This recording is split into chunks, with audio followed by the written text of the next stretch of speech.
تو اب کیا کیا جائے؟ کیا ہم اس دن میں روزہ رکھیں یا اس دن کو غم کیا جائے اور ان مصائب کا تذکرہ کیا جائے، انہیں یاد کیا جائے؟ آپ نے اس دن میں تو ہر حال میں روزہ رکھنا ہے، کیونکہ اس میں تو شیعہ لوگ وہ کیا کرتے ہیں، سیاہ کپڑے پہنتے ہیں، پانی پلاتے ہیں، سنت کے خلاف کام کرتے ہیں، کھانا کھلا رہے ہوتے ہیں وغیرہ وغیرہ۔ تو لہٰذا اب تو ضرورت اس بات کی ہوگی کہ جو کام شیعہ کرتے ہیں ہم نے اس کی مخالفت کرنی ہے اور ہم نے تو ہر حال میں روزہ رکھنا ہے۔ مجھے یہ اعتراض نہیں ہے کہ آپ 10 اور 9 کو روزہ کیوں رکھتے ہیں، مجھے یا کسی کو بھی، کسی مسلمان کو بھی اعتراض نہیں ہو سکتا کہ جناب آپ روزہ کیوں رکھ رہے ہیں۔ روزہ رکھیں، آپ 10 محرم کو رکھیں، 20 محرم کو رکھیں، پورے مہینے آپ روزہ رکھیں، کوئی قباحت نہیں ہے اس کے اندر۔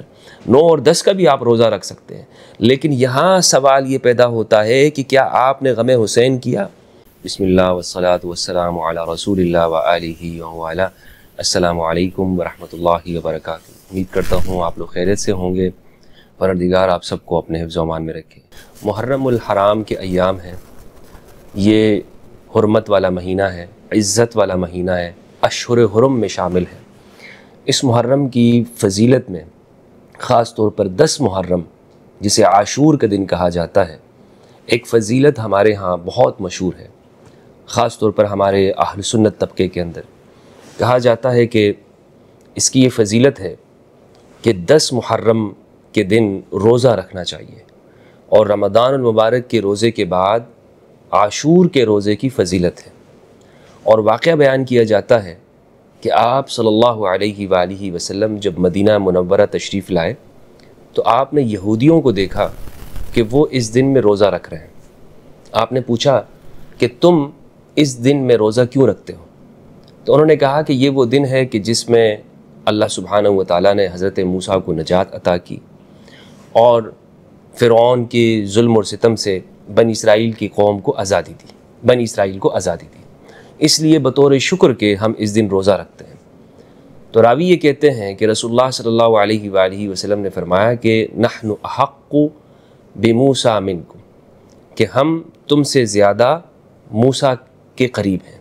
تو اس لیے آپ نے فرمایا کہ خالف الیہود والنصارى، تم یہود اور نصارہ کی مخالفت کرو، 10 محرم کا بھی روزہ رکھو اور ساتھ میں 9 کا یا ایک روزہ اور ساتھ میں اضافہ کر لو یعنی صرف 10 کا مت رکھو تاکہ یہود کی مخالفت ہو جائے۔ حضرت عائشہ رضی اللہ تعالیٰ عنہا سے روایت ہے، آپ فرماتی ہیں کہ آپ صلی اللہ علیہ وآلہ وسلم پہلے بھی عاشور کا روزہ رکھا کرتے تھے، لیکن جب رمضان کے روزے فرض ہو گئے تو آپ نے فرمایا کہ جو اب عاشور کا رکھنا چاہتا ہے تو رکھے، جو نہیں رکھنا چاہتا تو نہ رکھے۔ ابو ہریرہ رضی اللہ عنہ سے عاشور کے دن میں روزہ رکھنے کی فضیلت روایات کے اندر ہمیں ملتی ہے۔ تو اس طرح کی روایات ہیں جو ہمارے ہاں خاص طور پر اہل سنت طبقے میں پیش کی جاتی ہے، اور ہماری جو کمیونٹی ہے، سوسائٹی ہے، اس میں کہا یہ جاتا ہے کہ اس 10 محرم کے دن میں آپ صدقات کریں، خیرات کریں، روزہ رکھیں، اسی طرح سے گھر والوں پہ خرچ کریں۔ بعض ایسے افراد کے اندر یہ دیکھا گیا ہے کہ وہ اپنے بچوں کو تیار کرتے ہیں، عید کی طرح باقاعدہ طور پر اس کو سیلیبریٹ کیا جاتا ہے، آنکھوں میں سرما لگانے کی بات کرتے ہیں، سر پہ تیل لگا کر کنگھی کرنے کا باقاعدہ طور پر تیاری کی جاتی ہے۔ تو یہ ایک جانب تو یہ ساری صورتحال ہے، اور دوسری جانب ہم یہ دیکھتے ہیں کہ عاشور کا دن وہ ہے کہ جس دن کربلا ہوئی ہے۔ خاص طور پر عاشور کا دن 10 محرم یہ وہ دن ہے کہ جب اہل البیت علیہ السلام کے گھر میں غم ہوا ہے، اور اس غم کے اوپر ہر مسلمان وہ اشکبار ہوتا ہے، اور خاص سنی ہو یا شیعہ، یہ واقعہ اس کے لیے ایک درد کا ہے، مصیبت کا ہے، اس کا دل دکھی ہے اور اس کی آنکھیں غم میں ہیں۔ تو اب کیا کیا جائے؟ کیا ہم اس دن میں روزہ رکھیں یا اس دن کو غم کیا جائے اور ان مصائب کا تذکرہ کیا جائے، انہیں یاد کیا جائے؟ ایسے میں ہمارے نوجوان وہ پریشان ہو جاتے ہیں، اور ایک پورا طبقہ سوشل میڈیا کے اوپر وہ برمار کر دیتا ہے، اور وہ افراط و تفریط کا شکار ہے۔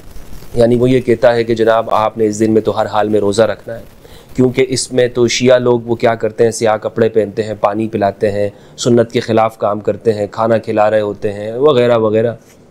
تو لہٰذا اب تو ضرورت اس بات کی ہوگی کہ جو کام شیعہ کرتے ہیں ہم نے اس کی مخالفت کرنی ہے، اور ہم نے تو ہر حال میں روزہ رکھنا ہے۔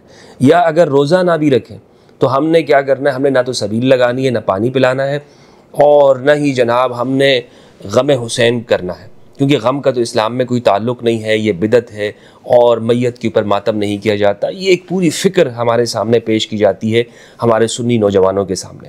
تو اسی لیے میں آج یہ اپنے سنی نوجوانوں کے سامنے یہ بات رکھنا چاہتا ہوں کہ جہاں تک بات ہے عاشور کے دن روزہ رکھنے کی، 9 10 محرم کو یا 10 اور 11 کے دن کو روزہ رکھنے کی، تو یہ کوئی حرام نہیں ہے. اگر ایک شخص روزہ رکھ بھی لیتا ہے تو اس کے اوپر کوئی حرام نہیں ہے. لیکن کیا وجہ ہے کہ ہم اسی پر زور دیتے ہیں کہ آپ ان دنوں میں روزہ رکھیں اور غم سے منع کرتے ہیں؟ مجھے یہ اعتراض نہیں ہے کہ آپ 10 اور 9 کو روزہ کیوں رکھتے ہیں. مجھے یا کسی کو بھی، کسی مسلمان کو بھی اعتراض نہیں ہو سکتا کہ جناب آپ روزہ کیوں رکھ رہے ہیں. روزہ رکھیں، آپ 10 محرم کو رکھیں، 20 محرم کو رکھیں، پورے مہینے آپ روزہ رکھیں، کوئی قباحت نہیں ہے اس کے اندر. 9 اور 10 کا بھی آپ روزہ رکھ سکتے ہیں. لیکن یہاں سوال یہ پیدا ہوتا ہے کہ کیا آپ نے غم حسین کیا؟ کیا آپ نے امام حسین علیہ السلام، اہل البیت، ان پر جو کچھ واقعات وہاں ہوئے، یہ ایک ایسا مقدمہ ہے کہ جو تاریخ کے اندر ہمیشہ رہے گا. یہ ایسا پرچہ کٹا ہے، یعنی اموی حکمرانوں کے اوپر، یزید کے اوپر، یہ قدرت نے ان کے اوپر یہ پرچہ کاٹا ہے. اور ایسا، اب آپ اندازہ لگائیں کہ اگر ہم صرف ایک جانب یہی ترغیب دیتے رہیں کہ آپ روزہ رکھیں، آپ اس دن کے اندر اپنے بچوں کو تیار کریں، سروں میں کنگھی لگائیں، تیل لگائیں، آنکھوں میں سرما لگائیں، اور نئے کپڑے پہنیں، گھر والوں پہ صدقہ خیرات کریں، کیا ہم اپنے بچوں کو یہ نہیں بتا سکتے کہ علی اصغر کون تھے؟ کیا ہم اپنے بچوں کو، اپنے گھر والوں کو یہ نہیں بتا سکتے کہ شہزادہ علی اکبر کون تھے؟ اون و محمد بچے کون تھے؟ 18 سال کے نوجوان کون تھے؟ یہ سب قربانیاں کیوں ہوئیں؟ بیبیاں کون تھیں؟ رقیہ بنت علی، زینب بنت علی علیہم السلام. یہ ائمہ اہل البیت کون ہیں؟ مسلم بن عقیل کا کردار کیا رہا ہے؟ ہمارے آج نوجوانوں کے سامنے ابو الفضل عباس کا کردار ہم پیش نہیں کر سکتے. ان دنوں میں میرا یہ ہرگز، میری گفتگو کو آپ یہ مت سمجھیے گا کہ میں کہہ رہا ہوں کہ آپ روزہ مت رکھیں.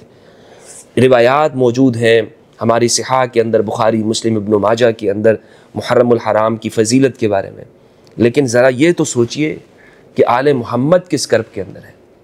آل محمد کے مصائب کا تذکرہ کرنا. اگر آپ نے روزہ بھی رکھا ہوا ہے تو ٹھیک ہے، آپ ایک مجلس تو ضرور منعقد کریں نا. آپ ایک اس طرح کا اہتمام کریں کہ آپ اپنے گھر کے اندر، آپ روزے کی حالت میں ہیں اور آپ اس میں تذکرہ امام حسین کریں، مجالس کریں مساجد کے اندر. اہل سنت کے ہاں یہ جو تفریق اور ڈیوائیڈ ہم نے ڈالی ہے کہ جناب سبیل لگانا ہے تو یہ تو بس شیعہ کرے گا، شربت پلانا ہے یہ تو صرف شیعہ کرے گا، کالے سیاہ کپڑے پہن لیے تو ایک دھماکہ مچا دیا ہم نے کہ جناب اس بندے نے سیاہ کپڑے کیوں پہنے ہوئے، گھور گھور کے دیکھنا. ہاں جناب، آپ کہیں شیعہ تو نہیں ہو گئے؟ خدا کے بندو، خدا کے بندو، اہل البیت علیہ السلام نہ سنی اور شیعہ، وہ انسانیت کے ہیں.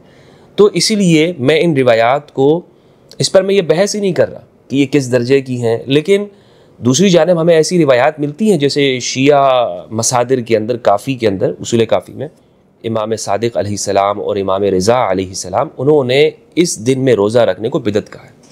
اب چونکہ یہ شیعہ کتابیں ہیں، لیکن علم تو علم ہے. ہم بطور ایک، یعنی میں ایک صرف آپ کے سامنے ایک موقف پیش کر رہا ہوں، یہ نہیں کہہ رہا ہوں کہ آپ اس کو بالکل ایسا ہی سمجھ لیں، لیکن ممنوع ہے.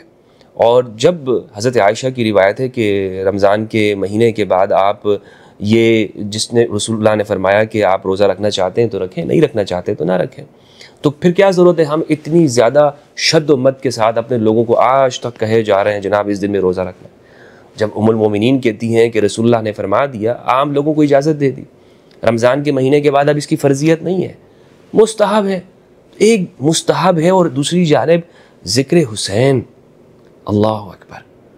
اگر آج امت اس کربلا کو یاد رکھے، اگر آج امت وہ یہ پورا، اس میں آپ دیکھیں یہ کربلا کا جو واقعہ ہے نا، یہ صرف ایک کہانی نہیں ہے، ایک ایسا واقعہ ہے کہ اس میں سوسائٹی کی ہر فرد کے لیے ایک نشانی ہے، ایک نصیحت ہے.